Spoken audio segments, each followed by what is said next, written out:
या 26 नवंबर की रात आप लोगों ने जो हमारे निहत्थे लोगों के ऊपर गोलियां चलाई, हमारे लोगों को शहीद किया, हमारे लोगों को जख्मी किया, आप क्या समझते थे कि ये कर जाएंगे?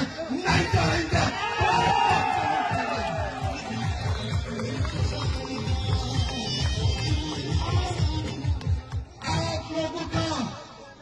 आप लोगों के डरने का वक्त आप पहुंचा है।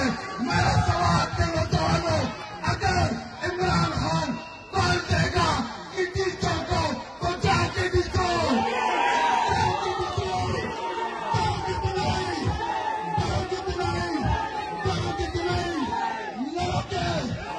लड़ोगे।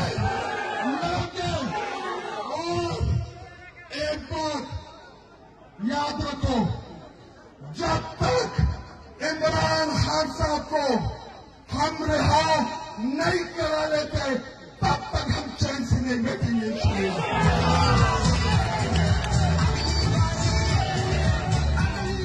और 447 के ऊपर जो मुसल्लत शुदा तोड़ा है, मैं उनको भी पैगाम देता हूं कि 26 नवंबर को आप बच गए थे।